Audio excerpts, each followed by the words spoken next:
Hi, it's Liz from Lohas Canada.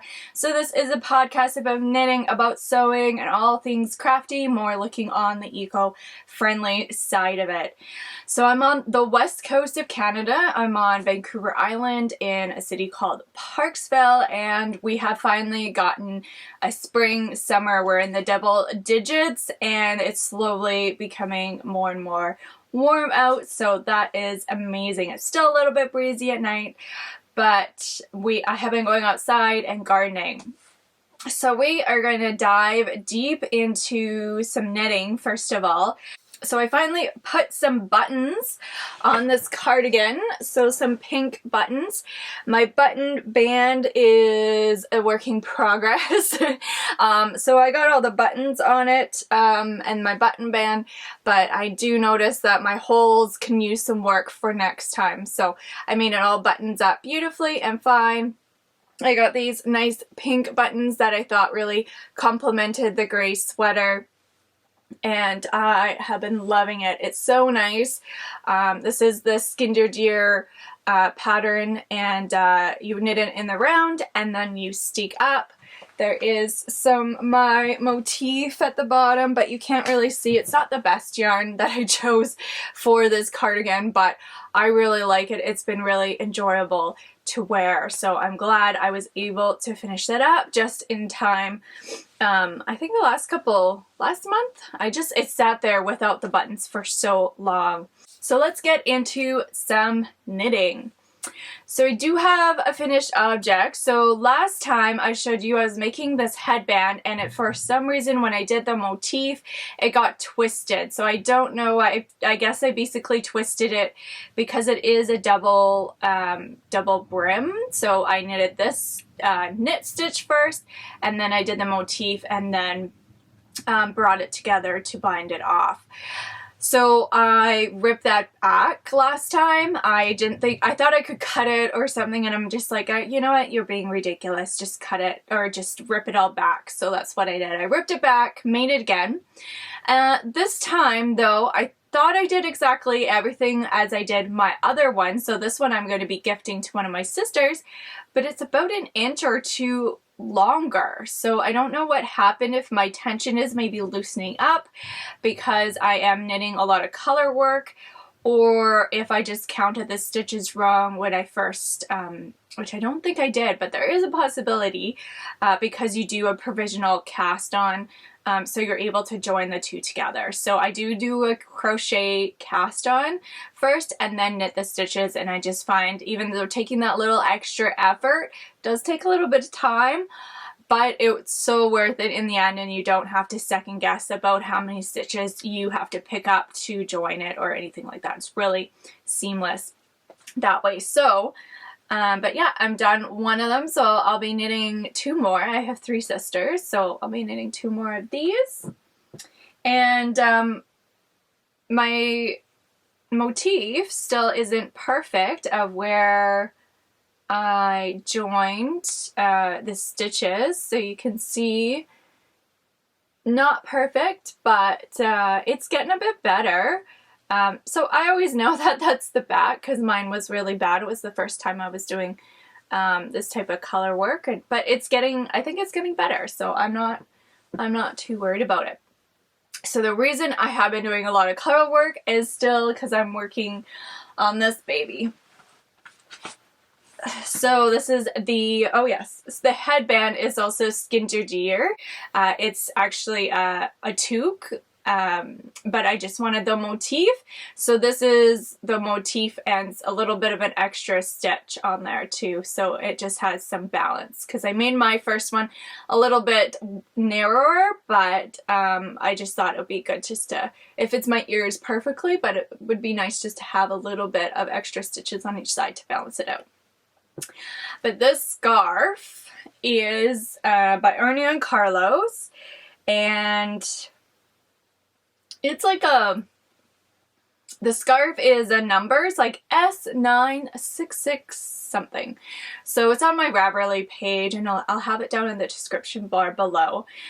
So before, I don't know where I was, but I finished, so it's double-sided when you print out the pattern, and it has, I think, 300 rows if I remember correctly. So for the motifs, the different types of motifs, and you're not really, I don't know, unless you have a photographic memory, you're not really able to memorize the pattern, because if you look at this side, each side of the pattern, the motif is different, but then also on some of the patterns. So as you can see, the pink is dominant on this side, and then the other side of the scarf, the brown, is dominant. So you're essentially just switching the colors, but it doesn't happen on every single motif. So you kind of need to know, like, see this blue, it's the same on this other side. So it doesn't happen on every single motif, but yeah. And I did not, in the pattern it asked for yellow, and I did not use yellow because they didn't have yellow in this color when I started to knit it. I don't think she brought in yellow from the yarn shop. So as you can see, so I finished the 300 stitches, so that's what I think this line is here. Yes. So then I started again, and because the pattern to just do it once would only bring me up to here, and I wanted it to make a longer scarf. So I could have just made it like a short cowl or anything, but I wanted to do it as a scarf. So I'm going to be repeating this all again, and it's gone by so fast the second time, because the first time you're just trying to figure it out, right? You're just trying to figure out the pattern, the way you're doing it. I talked about it last time too, how the pattern is great. It's so easy. It's just a chart, but it's tiny. So either having it, what I've been just doing is using a ruler and kind of just going down the pattern, but it's tiny where you can barely write on the sides.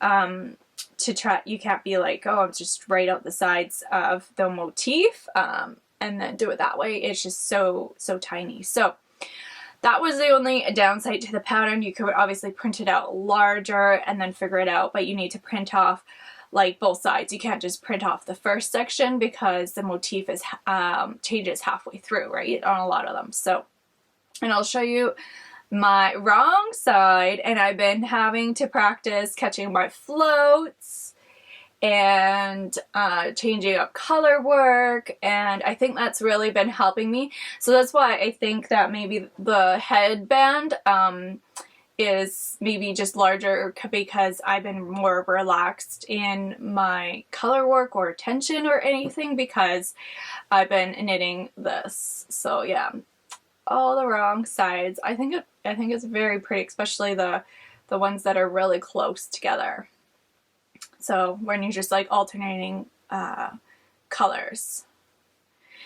So yeah, I've been going a lot faster, and yeah, using the ruler really helps, just going down the page. So that is another project I have been working on, but I think it's probably going to take me another month or two. I was doing this in the woolly thistle knit along, but because they were doing cowls, but that was only a 4-week knit along, and I don't know, I can't knit that fast, especially color work and when you're learning. So I think that ended like February or something, or March.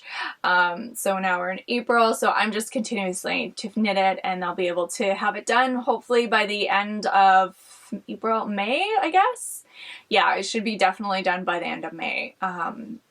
Just because then it's getting warmer, and I'm going to want to knit other things. I'm already knitting other things. So I have a partially finished object. It's not fully finished, but I wanted to knit some socks for myself. So I've been doing a lot of snowshoeing. The snow is now melting, but I've been really loving these socks, and the wool is by Briggs & Little. It's the Tuffy sock. So as you can see, for this one, I had a bunch of yarn from Christmas that I ordered extra of because I wasn't too sure how I was going to, how much yarn I needed. But yeah, so that's one. and then I just need to bind this one off with a Kitchener stitch. So really simple and easy. I've got the pattern written down, and it's just a matter of doing it. So I'm hoping I think I have maybe 3 more balls of this, so I'll be able to get 3 more pairs of socks out of it, or unless I knit for somebody else. But it's always nice, you knit them in the spring, and then you're like, oh, I can't wear it now, it's too hot, and then you put it away and you're kind of bummed, and then it comes fall, and then you have like all these amazing garments, and you're like, oh yeah, I can wear this now, and it just sat there all summer. So that's probably what's gonna happen.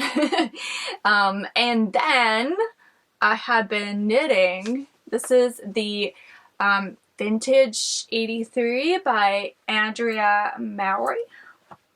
I'm going to say her name wrong every single time. And it is brioche. So,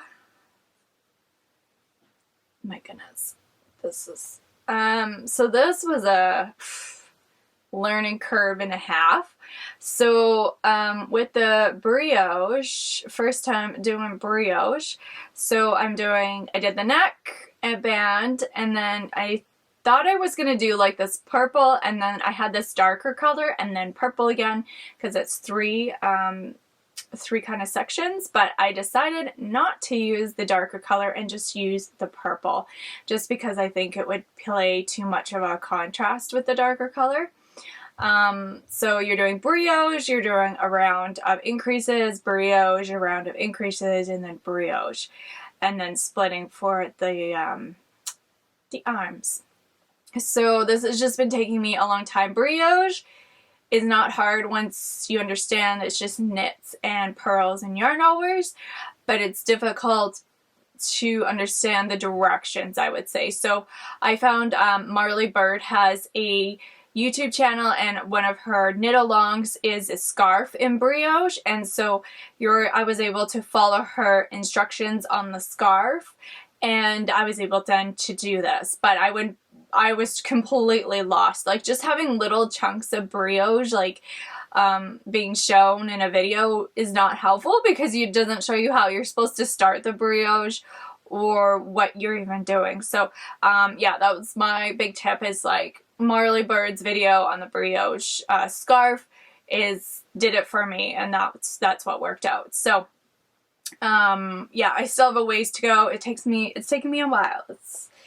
I work on it like an hour and a half every day, and I just basically get like 1 or 2 rows done, and then I'm just like, okay. And now that it's increasing as well, it's just taking me a while. But it was really great to learn brioche, because that's another great stitch to learn, and I'm happy to learn it. That is enough for me in the knit world, because I don't like too complicated patterns going on, the brioche stitch, and also just having to work on the scarf. It's not complicated, but I do have to sit there and I just can't knit it. It requires me to look at it constantly and compare it to the pattern. So I don't like that. I like to have an easy project and then a more difficult project, or just an easy project, and then you have like a difficult part of the project. So that's kind of more my style. So I'll be really happy when the scarf is done, or the sweater, just so that I'm just able to have one simple project and then one easy and one harder project. So one of my sisters is pregnant, and so I'm going to be knitting her a baby blanket. So I purchased some yarn the other day. Now didn't want to do wool, because in my knitting group they talked about like you should use cotton or something, especially with a first time mom, because she'll throw it in the dryer probably and wash it, and the baby's will throw up on it, and it's just much easier if it's a cotton blend, or if you are going to use wool, and making it super wash, so that if it does get thrown in the washer and the dryer, it's not going to shrink up a ton. So I didn't want to go the acrylic route as we're trying to just use natural fibers. So I went to the yarn store in Nanaimo, and this is the only one. I was hoping they would have more of a cotton selection, but they didn't. They're more of a wool type of place, which is fine. So this is called Universal Yarn, and it's called Bamboo Pop. So it's 50% bamboo, 50% cotton. And it's 100 grams, 292 yards. So bamboo does grow, so I'm just going to have to keep that in mind, but it's going to be a blanket, so it's not going to be super inconvenient. And then the pattern, because I was like, oh, maybe I'll do color work or something, but really you don't want to have color work with baby's fingers getting in between the floats or anything. You'd have to have really like tight color work, and you don't want to do anything lacy or like eyelets or anything, because yeah, their little fingers can get caught in it. So I was looking online, and oh my gosh, the one in Quebec, East Bastrico. I'm gonna say it wrong, it's French, but they have this pattern called the Chevron baby blanket. So it's basically kind of got ridges, so it's kind of a, I don't know, a chevron. I don't know how you explain it, but basically it's got little triangles coming down and across, and it's blocks. So I think I'll be able to do that and use these colors and just alternate them. So I got 4 of these, which is more than enough for a baby blanket. They only had 2 of these. I would have liked to have it fully in this color and used a different pattern, but I think it'll look really great in these 2, and they're basically nice and neutral colors, so that works out wonderfully. So let's talk about some sewing. So I've only been sewing one thing, and it's these little pouches. I got on a really big kick. So I showed you a while ago, I did like kind of a prototype of sewing a whole bunch of markers into one of these pouches, and with some fabric, some blue fabric. So they were my markers, they're not like kids markers, and so it worked out really well. It was a nice holder. It was very, very simple, so I kind of went on this huge kick. And so these are, and then I embroidered on the back, so I have an embroidery machine, and I just, you know, chalk markers, and then you can roll those up and do a tie on that. For this one, I actually kind of didn't do it right, so I put the tie next to the embroidery, and so when you tie it up, it kind of goes over the embroidery. So that was my mistake, but it was good for me to learn, so I didn't do it on a whole bunch of them. I also did it on some colored pencils. So the reason why I am making all these is because I'm going to eventually make a Mary Poppins bag. So I'm an early childhood education student, so I'm just trying to get different things together as a kit. Basically, I don't plan to open up my own daycare, but just kind of ideas. What I was thinking though, for like directions and stuff like that, I was thinking of creating a different channel just for daycare related things. So that might be in the works, but yeah, just having these types of things, different daycare ideas of things you can make, stuff like that. So I will let you know if that happens and when it happens. So I had the chalk markers, the colored pencils. So then I got into, it's kind of like picnic season, camping season for us here. So then I got into like making like chopstick ones. It's kind of getting ridiculous now, but and then I embroidered chopsticks on there, and of course you could make it like different sizes. So like these are like cooking chopsticks, right? So you want to make it as tall. And then because I was noticing we were you know, needing cutlery holders and stuff, and it just works out really nice. Then I also made, so this one was kind of a fudge, because see how it's straws and they're so close to the top, just because I noticed with metal objects, so I found a whole bunch of straws that were perfectly new at the thrift store, and so I picked these up. I did not pay for these individually, but I noticed with the metal, they keeps on slipping out, just because I could make it tighter around the bottoms, but when you do tip it, it did slip out. So I just put this down, but it did cut off, not cut off, but it's very close to the top. So it's just, there's nothing wrong with it. It's just not, it doesn't center your eye, right? But nothing wrong with it. So that's the straw one. And then we went camping, and we needed some cutlery. And we didn't really, I don't know, it was kind of a mishmash of stuff. So I went to the thrift store, got some cutlery that was super cheap, and I think somebody must have donated a whole bunch of cutlery from a restaurant or something, because they were all like restaurant quality cutlery. So anyhow, I made a little one, and it's actually too big. Well, this is like a 2-person one.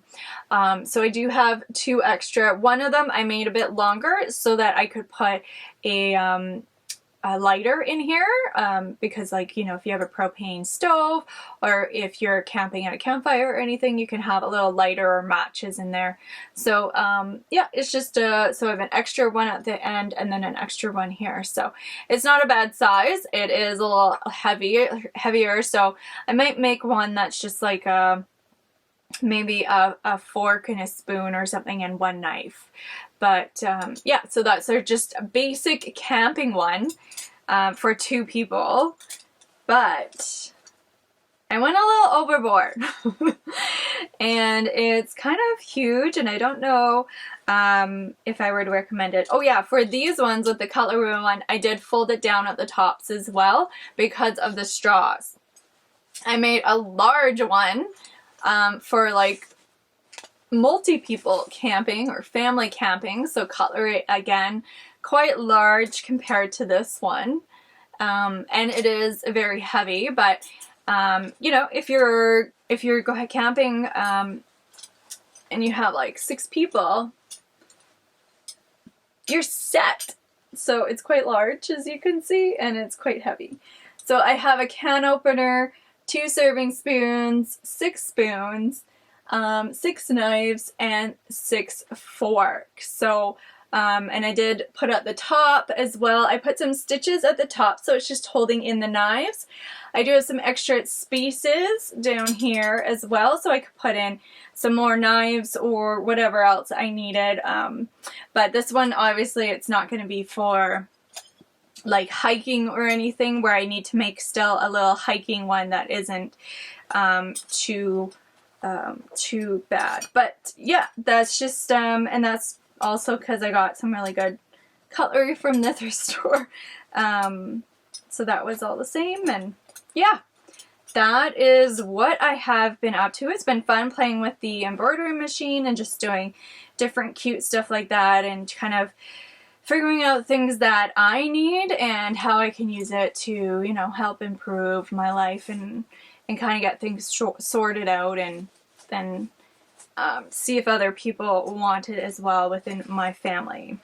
So the only other thing I have sewn is I wanted to create little bags for my felt pieces. So this is for my early childhood education felt pieces. So we have to create felt boards and stuff like that, and stories. So I'm really trying to look for more socially emotional stories to help kids, and I wanted to put them in a place where that the pieces could all go. It's big enough, so it's big like a letter size, so you could fit the story, you can laminate the story and put it in. So I could just take this to a daycare or anything like that.